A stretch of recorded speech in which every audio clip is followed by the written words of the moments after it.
Welcome to the Green Ocean Weekly Podcast, a show to inspire current and aspiring leaders in real estate. I'm Paige Ward, your host. Today is part 2. In last week's episode, we talked about mattering, and we touched very briefly on Black Lives Matter. And today we're going to really talk about how we can bring those two things together, what that really means. And Helen, let's start with you. And if you could share some of your thoughts on that with us. In part 1, we talked about the concept of mattering, which is a theory developed by Isaac Prelentensky. And but we can't talk about mattering apart from what is happening societally and politically.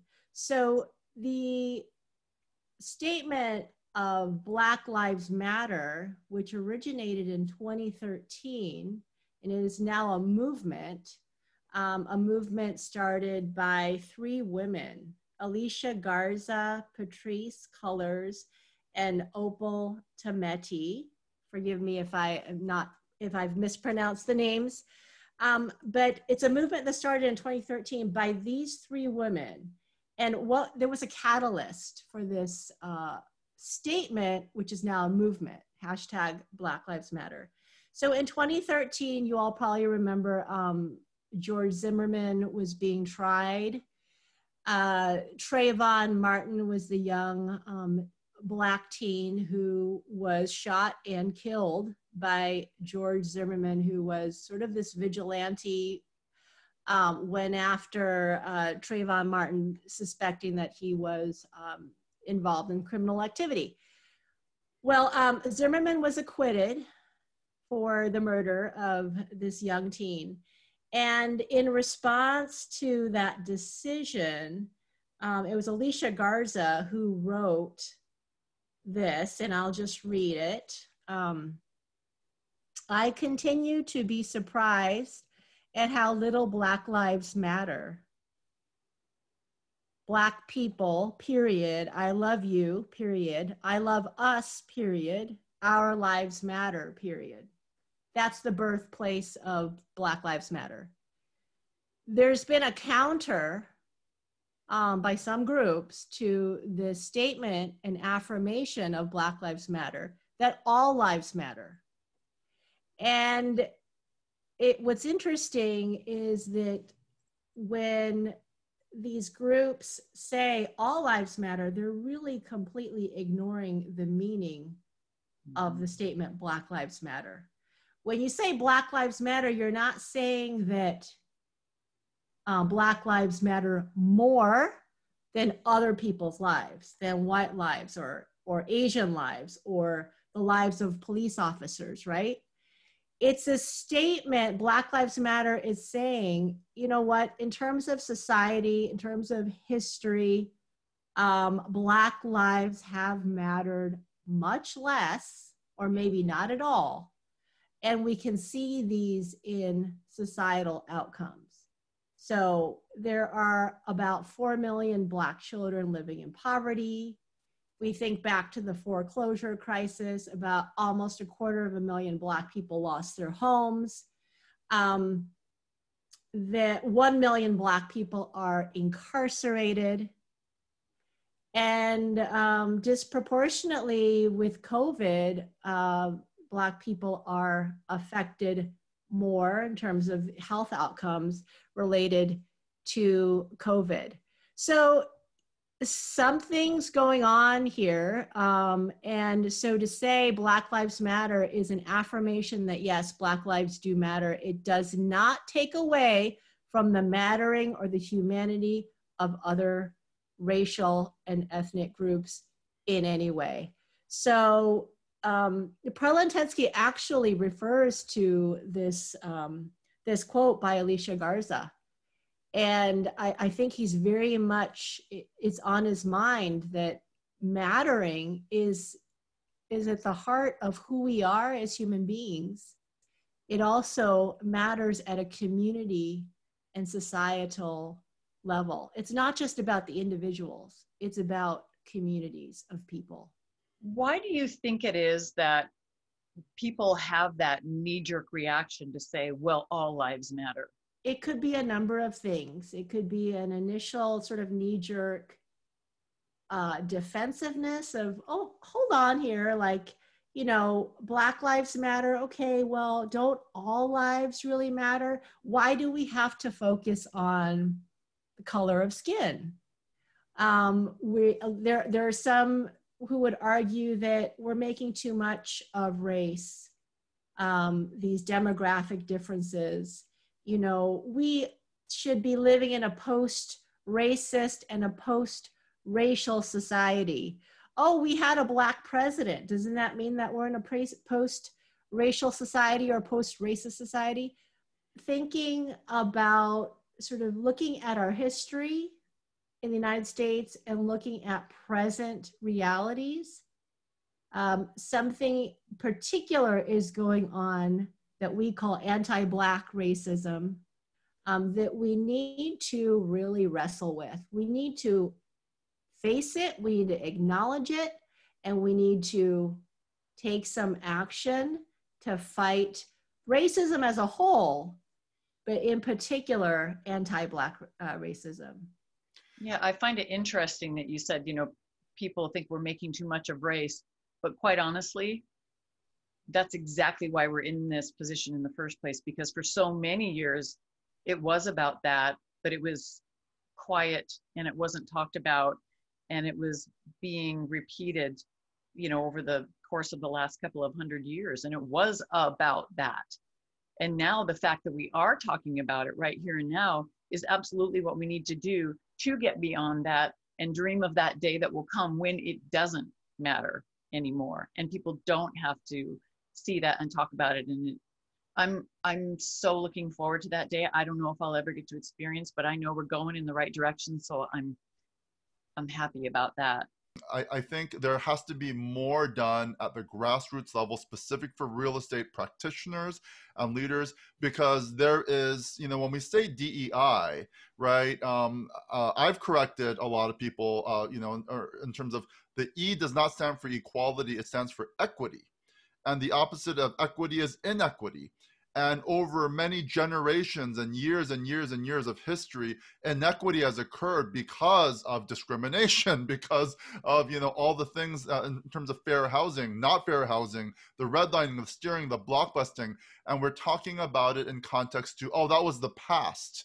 And yet, you know, yeah, some of those things are in the past. Obviously, some of the things are still being done presently right now. Studies still being shown on those kind of things.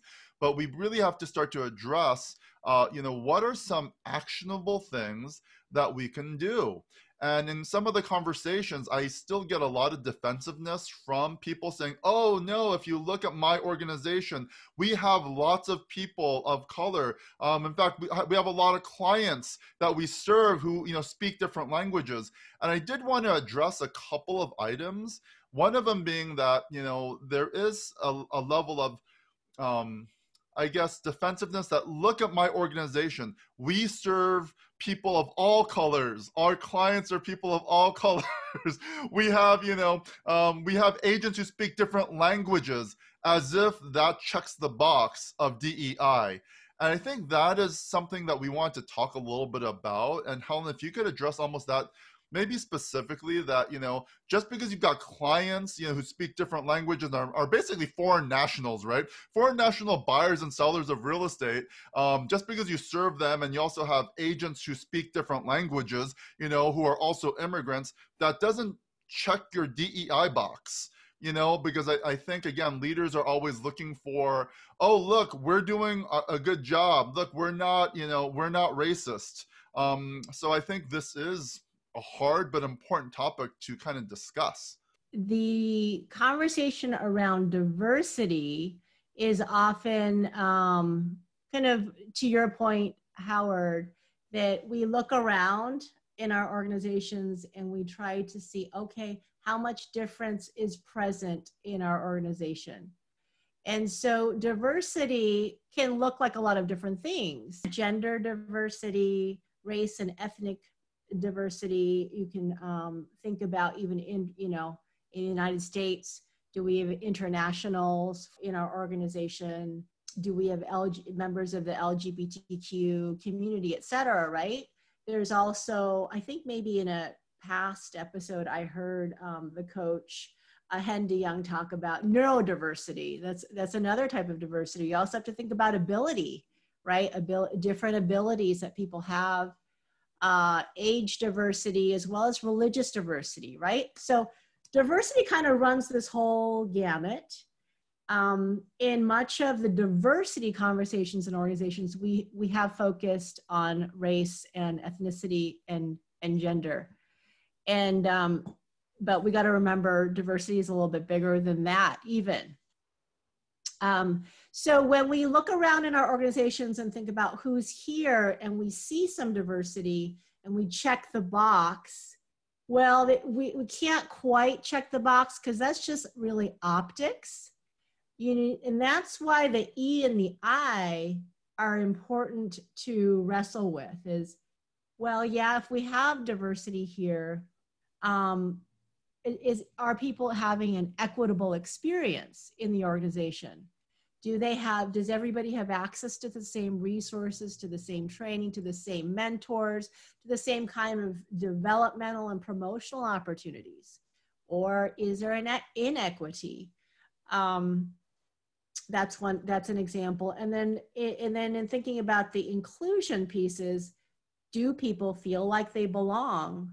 And do people get an opportunity to sit at the table? Do they have a voice and a presence to influence decision making in the organization? So DE&I really is multi-layered. It's not just about getting a whole lot of different people in the room. That can be a good starting place, but that it's got to go beyond that, because if you stay there, it's just very superficial. I actually feel very passionate about this, and I think a lot of us have seen the documentary now, where we see that Blacks represent about 20% of the United States, but they're incarcerated. They represent about 80% of people incarcerated, and that number is shocking to me, right? And that to me represents something that is broken. Even like choosing words, I don't really know even what words I can say. I need a lot of help with this, how to talk about it. And I find that I can't speak my passion because I'm so busy thinking about choosing the correct language. I love what you just shared, Jason. I appreciate that. And you're not alone. I think many of us are wondering, gosh, what's the right language to use? If I say this, am I going to offend somebody? Am I going to show myself to be racist, by using this language? There's a lot of fear and worry around that. And I would say, like, even just having this conversation with one another, and we're in a psychologically safe place. We know each other, we trust each other. We kind of need to give ourselves permission to make mistakes. And of course, we probably want to be careful about who we're making those mistakes with, because, honestly, we can cause people harm by the words that we use. And so what I would say is, like, let me give a personal example that I think is kind of parallel to what you're saying, Jason, is, I wonder sometimes as an Asian American woman, what is my place in the race conversation? My experience of discrimination is there, it exists. It looks different from maybe a Black colleague of mine, maybe in academia. I'm not necessarily going to go to that Black colleague and say, hey, I'm wondering about this. I'm wondering what my place is in the race conversation, or what can I do? And then kind of look to my Black colleague to give me the solution or the answers. Because honestly, it's not their job to do that for me. And so what I'm learning to do instead is, I want to have these conversations. I'm going to have these conversations with folks like you, or with other Asian Americans who might be also thinking through these same questions. I'm going to go to some resources, because there are actually a ton of resources on these topics. And I'm going to self-educate myself. I'm going to sort of debrief what I'm learning with other people who are also wanting to learn about these things. And I'm going to, adopt some new frameworks and language. And then when I have the opportunity, I'll try it out. I might make a mistake. If I make a mistake, I've got to acknowledge that I've made the mistake, apologize, think about what I can do going from there. There's a great video that I saw by a professor who's a Latina woman, and I'm sorry, I can't remember her name, but she said that, it's kind of like we're walking around and from time to time, we're going to step in dog poop. I can't swear on this show, so I'll just say dog poop. And it's like gross, yuck, I stepped in it. Now what do I do? Well, you got to clean it off. And if that happens in an interaction with somebody and we cause somebody else harm, we've got to do the human thing of, oh my gosh, I've got to acknowledge what's happened. I've got to apologize. I've got to do something to repair this relationship, and then think about what do I do going forward to do better? Because this is a learning experience. We're going to mess up. I'm going to mess up. Howard, Jason, Paige, we're all going to mess up. But this is part of the learning process. And when we know better, we do better. But we'll make some mistakes along the way. So I think having grace, some grace for ourselves and for others, but also being willing to hold ourselves accountable, be held accountable by others, take feedback, even when it's hard, when it's constructive. We need to have the humility to take that feedback. And it doesn't feel good in the moment, but it's necessary. We got to go through this process. If somebody is looking to learn some of this, what would you recommend? Robin DiAngelo. She's actually local. She's a professor at University of Washington. But her book, White Fragility, just really talks about why it's difficult for white people to have this conversation, some of the emotions of defensiveness and fear and vulnerability that may arise. And so I found that to be really helpful. Now, of course, I don't identify as a white person, but what I gained from that book is an understanding and a willingness to sort of interrogate my own privilege, because each of us has privilege kind of related to our various identities. So as an educated Asian woman in this country, I have certain kinds of privilege. And I've got to recognize that and know that I have benefited from a system that has privileged predominantly white people. So now I say that, and I don't say that in any way to offend white people, but historically that's the reality. And it's a system that has disadvantaged people of color, in particular, Black people. So that was a good book for me to kind of think about my own privilege in my identity. And then from there, I went to Ibram X. Kendi's How to Be an Anti-Racist. And I would say that, don't just read one book without the other. Reading them together has been really transformative for me. So How to Be an Anti-Racist, it's sort of he lays out a blueprint for what it means to call oneself an anti-racist. There's sort of no middle ground. And I think that there are ways in which all of us, we have biases against certain kinds of people and against certain groups. Each of us may be guilty of racist thoughts and attitudes and behaviors, right? And even if we're not like blatantly, explicitly out there, you know, saying racist things, doesn't mean that we ourselves are not also participating in some kind of racism. So it's either you're a racist or you're not racist or you're anti-racist. And so what does it mean to move into the anti-racism space in terms of my thinking, in terms of my behaviors, in terms of the actions that I'm willing to take? So those are two books that I would recommend. And I also think anything that helps us relearn the history of these United States of America. You know, slavery, it's not like slavery happened and it's over and Abraham Lincoln fixed it. Well, there are all of these implications and consequences that have come out of slavery that,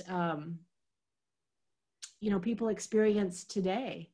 And some of that privileges certain groups and some of it just, you know, marginalizes other groups. So there's another book called The New Jim Crow. And that book looks at what does racism look like today. So we had the Jim Crow laws that segregated blacks and whites. Well, that segregation is still occurring. It's just evolved. So racism, it's something that evolves, right? So some people will say we are a post-racist society because slavery was abolished. We had a black president, but that, you know, that's not the case. Racism has just evolved over time, and it's perpetrated and maintained by racist policies and practices. You know, I think the conversation around awareness is something that's been happening quite well over these past, you know, few months.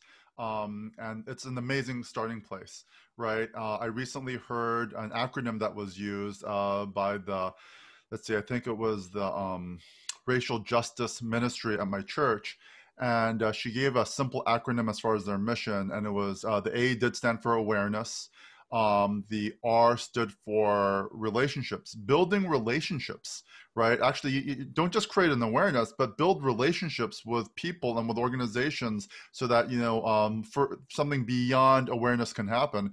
And finally, the C stands for commitment. It's a long-term commitment. It's not a, I read that book, I listened to that podcast, I, you know, watched that movie, you know, and it's just like, wow, I didn't know. You know what? That's not enough. I think that's really kind of this place, which is very exciting. A lot of us want to go beyond the awareness, but then we're not sure about the relationships and the commitment. Like, what are those next action steps?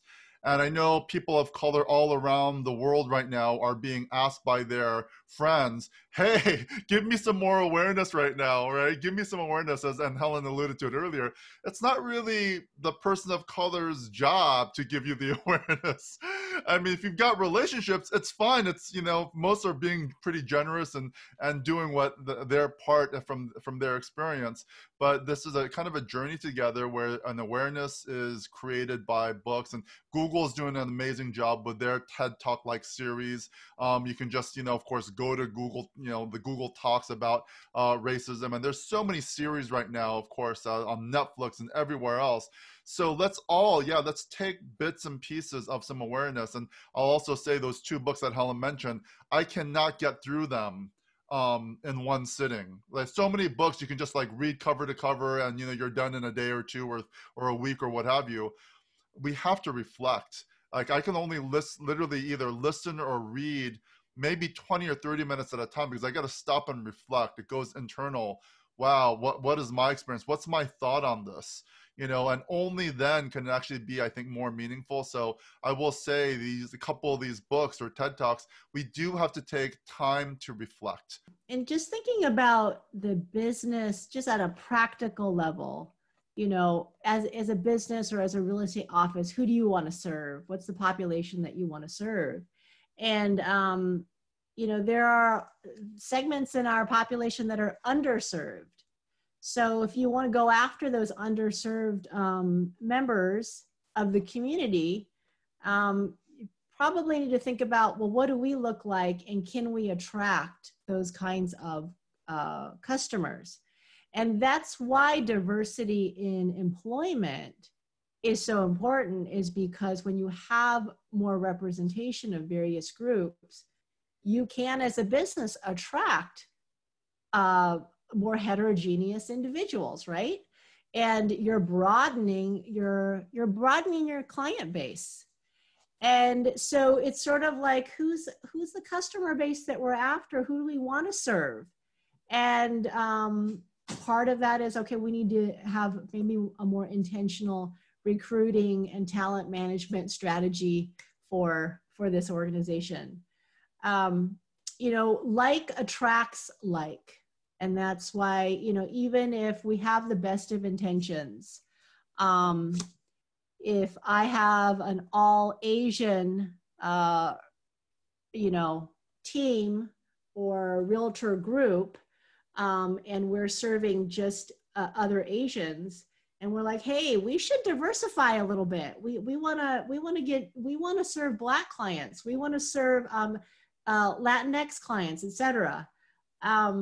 We probably are going to be somewhat limited. Not that we can't serve those clients, but we may be somewhat limited because like does attract like. And so in just thinking about, just at a practical level, those questions of who do we want to serve, and what do we need as a team in order to really serve that segment of the population. I think real estate firms have an incredible opportunity right now to think about who they are serving. And so Jason, I loved the fact that you said you're kind of a numbers guy. You like to look at the stats. So I would say, look at the statistics. What are sort of the outcomes that the various firms are achieving? Because housing for families really matters in terms of wealth generation. And that's why Black people who have been left out of the housing market for many years, and I know that redlining no longer is being practiced. It is illegal, right? But for generations upon generations, Black people were not able to actually build wealth, and whereas other people have. And so sometimes people make the argument of, well, you know, some people just need to work harder. We have what we have because we worked really hard. Well, the reality is that the system barred or disadvantaged some people from actually building that wealth. So, you know, I hear realtors all the time say, housing is such a critical part of the life experience, gives us the opportunity to build wealth, not only for ourselves, but to pass it down to our children. That has been the case for me and Howard, for his parents, for my mom, who is able to sustain the lifestyle that she sustains because of the properties that she and my dad owned and sold. So there is something really there, and I really value what realtors do in the community. But I think there's an opportunity to go even further and to think about, how do we help marginalized and underserved people build their wealth? What are some things that we can do as an organization to help facilitate that process? Because it's no longer just about good intent and educating ourselves, going to your point, Howard, of what are we going to do about this? Well, what are some actionable steps that we could take in order to facilitate wealth generation for underserved populations? Helen, you had great tips on some of the books you can read. There are so many amazing documentaries, movies, things. Howard, I love your advice as far as don't just consume that information, but really reflect on that and what your part in that is, and what you can do then to be a part of that change. And so I know today I've been inspired by this conversation, and I really appreciate that. And so now I'm just like chomping at the bit to start looking, and we're like, what can I do? What can I do? You know? I think one of the things as a leadership in real estate, we can in fact, I think, relook at our recruiting strategy, right back to the talent management, and oh well, if I want to, really start to think about what is the makeup of my office, right? Who are the relationships that I can build, ongoing? Who are the existing organizations that are out there who are focused more on this? What can I learn? That takes additional work and time, and I think ultimately when we go back to that relationship building and commitment, the commitment is both time and money, right? And I know that's not easy because those are the two things that we're most concerned about is time and money.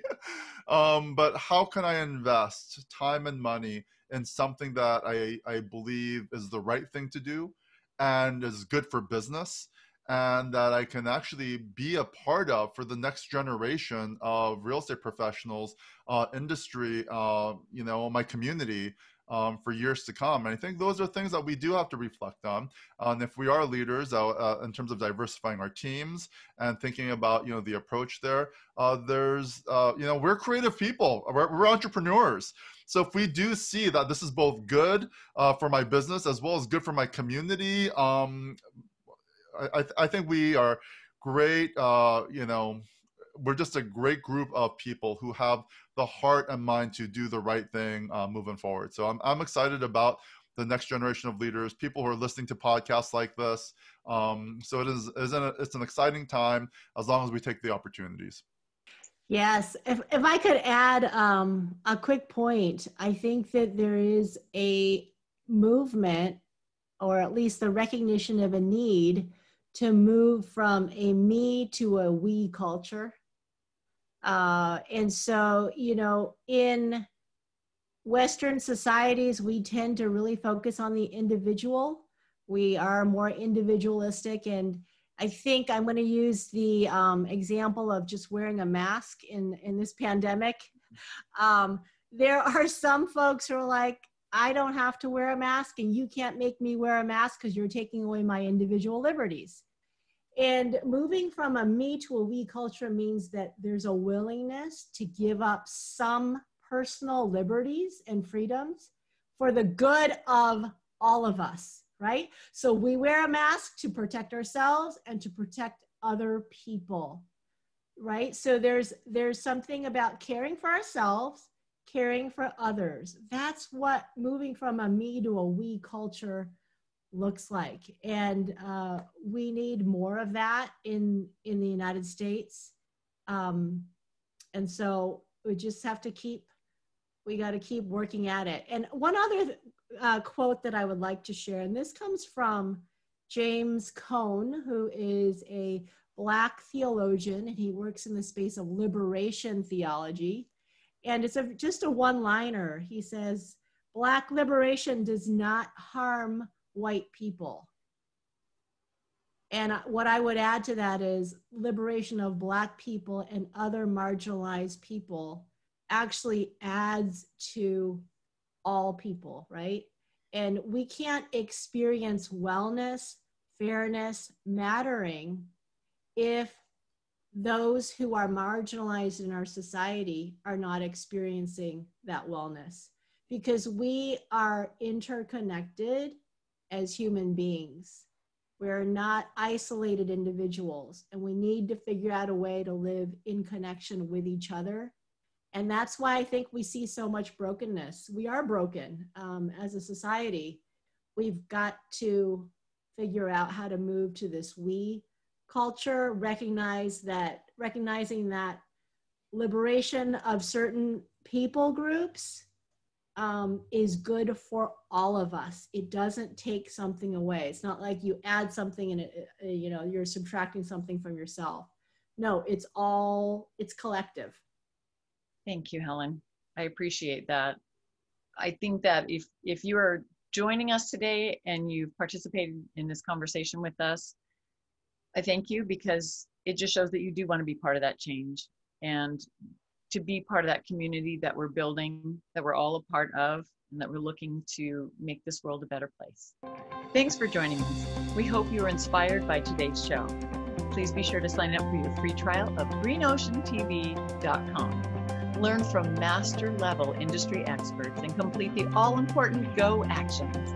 Go Actions help you and your team execute effective tasks in business and life each and every week. We'll see you again soon.